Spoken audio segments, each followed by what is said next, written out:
Hello, Spectrum Women. It is I, Becca Lory Hector, here with the May installment of Asking Spectrum Women. Hey, well, welcome to it. We survived April, you guys. Go us. Woot! Another year away. We can hopefully do something even more prideful and more full of autistic culture for next April. Until then, we all deserve some rest. So let's get into today's questions. I want to just pause first. I'm sorry I'm fidgeting, first of all. I'm sorry I'm so fidgety. Second of all, I want to take a moment to just thank you guys for sending in your questions. You can send them in all month long. My email is info@beccalory.com. So if a question comes to you and I have not posted to remind you yet that it's time for Spectrum Women questions, feel free to email them to me. I would be happy to add them to my list. You guys ask some amazing questions, the answers to which I hope help other people. That's all we're doing here, man, is trying to solve our own problems and then help those that come after us. So let's get right to it. You guys have sent me some really good questions for this month, and I'm excited to tackle them. I do want to say I have noticed that I seem to kind of max out at about 4 questions. It takes me about that long to answer all of them. So I have 6 questions in here, which means that 2 of you are probably not going to get your questions answered this month. If you've asked me a question that I've said is on the list and you need an answer sooner than I've been able to record it, feel free to go ahead and email me that it didn't make it into the month and you'd like an answer, and I will email you an answer before I actually record one, because I don't want to leave anybody who's kind of needs an answer to their question sooner than later. But in any case, I will get through as many as I can today, and then of course if I don't get to you, you stay on the list and you will be first up for June. Wow, June, and our June installment of Asking Spectrum Women. So here we go, you guys. First question. Okay. I'm in the middle of an autistic burnout. I work in an office, typical computer meetings, reports, and stuff. And my work was the main cause of my burnout. The pandemic was the proverbial straw. I need help finding 2 things: resources about autistic burnout in women to help me get out of this burnout, and resources for work accommodations. My alexithymia is a big contributor to my burnout. I know that what I need is a big problem. So many resources say, ask the autistic person and they will know best what they need. Do they not know that a big part of autism is not knowing how you feel and what you need? A list, a very big one that doesn't stop at earplugs and natural lighting, or refers to you to another place that refers you to another place, of possible work accommodations is essential, so that I see other people who have requested, used, and done and needed, and see if that would work for me too. The best list I've found is Jan Job Accommodation Network, but even then I need more options. I miss my job and I hope to get back to it in a few months. Awesome. Okay, I love this question, right? Because it's really important. So here's the deal. I cannot off the top of my head think of a resource about autistic burnout, particularly for women. I don't know that exists. Burnout is pretty similar for men and women on the spectrum. We experience it from the same causes and we kind of muddle through it the same way. So I'm not sure that the gender piece is important in the burnout piece first. I just want to talk about that. So what I can do is refer you to what I would recommend, which is Neuroclastic. If you have not gone to the Neuroclastic website, please go and check it out. You can search for articles written by autistics on innumerable topics. And I know that I saw one. I know that I read one on burnout by an autistic in Neuroclastic. So that is the article I am recommending to you guys if you have questions about burnout. The other thing I recommend for you in particular, questioner, is the book right behind my head that way, Spectrum Women.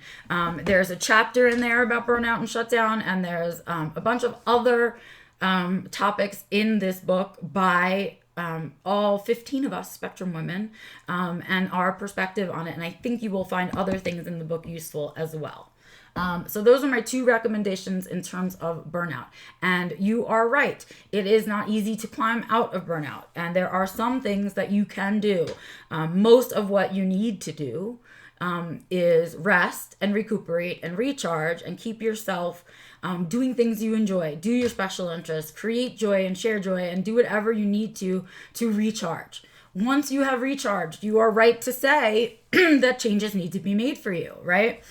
Working ourselves to burnout, taking a break, working again to burnout is not a sustainable thing. It is not a sustainable way to live. And so what we want to do is to make it so that we can sustain our job for a longer period of time. Each one, here's the tricksy hobbitsness of it all, right? Each one of us on the spectrum is different, right? So I have sensory overload. It impacts my visual first, and then my auditory second, and last is my olfactory, right? And so I'm really sensitive to lights, super sensitive to sound, really sensitive to smells, right? But in different levels. So we all, like, I can handle a bad smell as long as the lighting isn't bad, right? That's how it kind of combines for me. And so what I want you to do is kind of figure out, of all of your challenges and struggles with being on the spectrum, what are the ones that impact you most when you're at work? Where are your spoons getting stolen at work? And where can we kind of minimize that damage? So some of the things that I see recommended often in terms of accommodations are things like asking for your desk to be in a quiet area, asking for non-fluorescent lighting and lighting that you can control, right? Those are some things. Other things that you can do and ask for that are accommodations that are acceptable, right? And that often help us to use less spoons overall in our day. So something like getting your instructions in writing, right? Anything that anybody's asking of you, please ask them to email it to you and have it in writing. This way your brain doesn't have to work extra hard to remember all of the details and the things that they wanted. All you have to do is go back and you have something to reference. And so while that doesn't mitigate some of the sensory stuff, what it does is free up some spoons for you so that you have some extra and things like that. Other stuff I've seen people ask for, I've oddly heard people have been denied fidgets at their desk or their own pictures and stuff like that. You can ask for those things. Some non-traditional things that you can ask for are flex time. So whereas most people are required to be in the office from 9 to 5, maybe you do 10 to 4, right? Or something like that. That doesn't mean that they're expecting less from you in terms of work productivity, but that you don't have to occupy the office for those all those hours. Another thing to think about is the possibility of remote work. This is something that was harder to fight for prior to COVID, but now that we have COVID and almost everybody had to go remote, period, right? Asking for remote as part of your job is a really good suggestion. It's a way to eliminate so much of that office time, which is where we lose the most spoons, right? And where we need the most accommodations. So something like maybe working from the office 3 days a week and the other 2 you work from home, or maybe half days in the office and half days from home. But I would absolutely consider some combination thereof of that stuff. Not so much that it deals with your challenges specifically, but that it does that spoon freeing up thing that we need. It gives us back some of the spoons that we waste in an employment position, like in a workplace. If you need more direction, and you would like more specific stuff to what it is you're looking for, please feel free to email me again. We can do a one-on-one session and I can help you peel that apart for you in particular. But when I answer these, I really do my best to give a good general answer and touch on as much information as I can for everybody else who's listening. So if you still feel like you have questions about this, feel free to email me again, and we can try and work it out for you in particular. All right. Moving on. Next question. What are the ways to get around that situational anxiety when other people won't slow down and let you catch up? Okay. So in other words, the question is, there are many times when we find ourselves in situations where it's a big social demand and all of a sudden we're stressed and overstressed and we get that situational mutism, right? Where we kind of shut down halfway because we're so panicked about so much coming in that we can't even voice our anxiety about it, right? And so that seems to be the question. If I'm misunderstanding your question, please feel free to ask again, right? But the particular is, you mentioned that you have ways of doing this, but you didn't go into details about what they were. I still feel overwhelmed, even in autistic only spaces where there are multiple people talking. Okay, so here's the thing. Some of that is never going to go away, right? The world moves at a certain pace, right? I can't stop being distracted by this like 1 or 2 cat hairs right here. I just want to share that with you. So, one of the things is that you have to kind of accept that in certain situations, people are going to move too fast for you. So what are the things that I do to make that to facilitate that happening, right? How do I know when to jump into those conversations? How do I know when it's time for me to ask people to slow down or repeat, right? Well, here's the deal. When you're feeling overwhelmed and you're in those social situations, you're not just feeling overwhelmed from the conversation, right? Some of it is the external anxiety of being out in a sensory inappropriate place, perhaps, or in clothes that you're feeling uncomfortable with, or any number of other things that also invade that space. So my first piece of advice is when we are going out to these kinds of situations that you can anticipate there will be many people talking at once, many conversations happening at once. 2 things you can do is, first of all, make sure that you bring some kind of ear gear with you, right? Even if it's just the subtle ones that I talk about all the time, which is vibes. No one else can see them. They're clear, but they'll be in and they don't shut out all the sound. They shut out some of the sound, the background noise, right? So you can focus on the conversation at hand. That will help some. If it's someplace that you're going to be needing your sunglasses, please bring those, right? Take care to think about what you're wearing and not to wear stuff that's uncomfortable when possible, right? And to be true to yourself and in alignment and make sure that you can get there and into the space using the least amount of spoons possible, right? We want to conserve spoons in this situation because the more spoons we have, the more capable we are of dealing with our anxiety. Okay. So that's like the precursor to getting to this space. Do all of those things for yourself. When you are in this space, take breaks. Gosh darn it. Bathroom is a favorite break of mine. Depending on the scenario, maybe you need to go up to the bar, or maybe you can separate yourself into another room somehow, make some excuse, right? And take those breaks. You need to give yourself a break from all of it for a little bit. And so make sure that you do that for yourself. The other thing is we need to get over this whole repeat yourself thing, right? It is not a source of shame to need someone to repeat what it is that they were saying. Sometimes they spoke too fast for us. Maybe they used words we don't understand. Perhaps it's a new topic to us. Whatever the case may be, when we ask someone if they could clarify or they can please repeat themselves and that kind of stuff, what that actually shows them is that you have an interest in what it is that they're friggin' saying, right? And it's actually a nice thing to do. Say, I'm sorry, I missed what it was that you said. Could you repeat yourself? Because I'm interested enough to want to hear it another time, right? Think about how that feels on the other side. So don't be ashamed to ask people to repeat or to clarify, right? That's another little trick that you can do, right?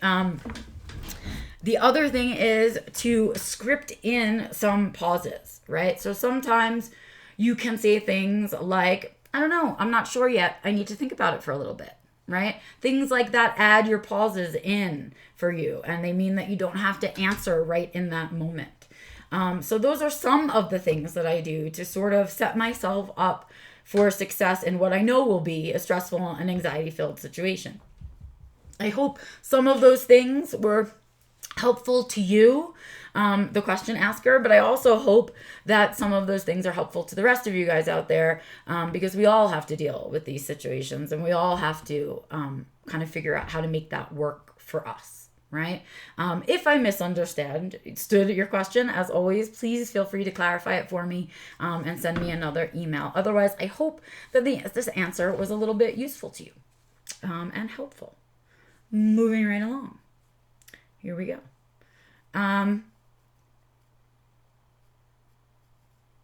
How do you balance respect for the people in your life with being your authentic self? So basically, this question is about how much do we work at keeping the people around us comfortable, right? I mean, I work pretty hard at it when I care about the people that I'm with. But if they care about me in return, they shouldn't be asking me to kind of work that hard to keep them comfortable, right? So it's a catch-22, isn't it? But here's the deal. We get to a certain age and now you're on an equal footing with people. You're an adult also, right? There's a time when you're a child and it's disrespectful to disagree with people or to do the opposite of what they advise and all of that stuff. But once you become an adult, you're an adult just like they are, right? And so this question was like in particular about like parents. How do we respect them but also disagree with them? Well, that's why we have a thing called respectfully disagreeing, right? Or respectfully doing things.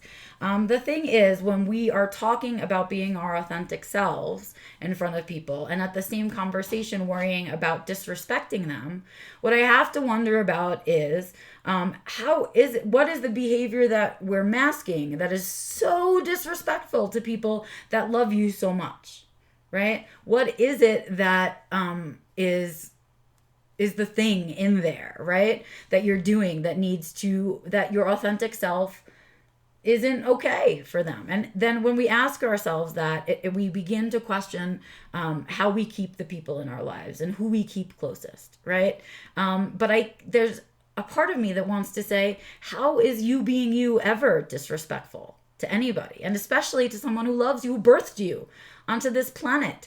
But if that is the feeling, then maybe some direct conversation needs to happen. Maybe we need to do some educating. Maybe we need to ask them if they really are uncomfortable or if we don't make them uncomfortable. Maybe we're imagining it on our side and then working really hard to make people comfortable that were never uncomfortable to begin with, right? Being true to yourself means, and being authentic means coming into yourself. The way that you share that with people needs to be done in a respectful way. But unless you are forcing your beliefs and your way of living down their throat, I can't imagine that it's being disrespectful. And so I want you to Google something called respectful disagreeing, because that exists. You can at the same time be respectful and not do things the way that other people do them. Right? And so remember that those things aren't, they can coexist is what I want to say. Remember some of that black and white thinking that needs to be changed to a little bit of gray.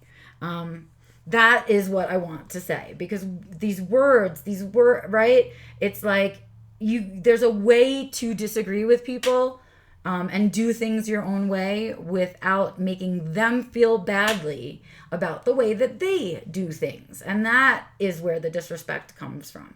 So when you're thinking about that stuff and you're wanting to explore being your authentic self in more environments, right? Try to reframe the circumstances a little bit. And remember that you can't assume and predict all the way that things are going to go down or the way that people feel about things. Sometimes we need to ask. Okay?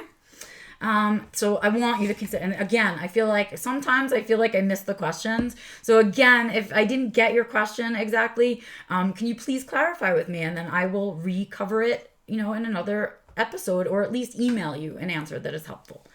Let me see what else I've got going on here. I could probably do one more. Let's see. Oh, that's a big one though.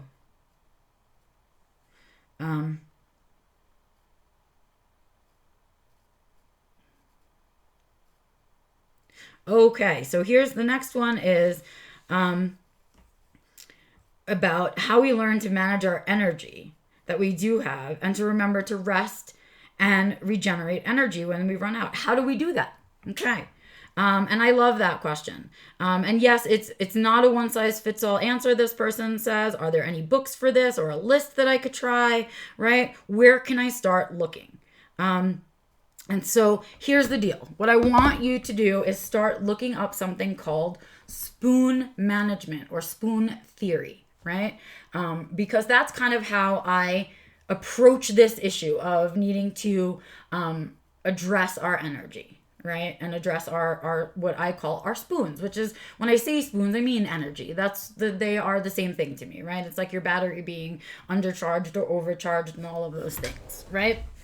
So when I want to think about spoon management, first, what I need to do is be realistic with myself.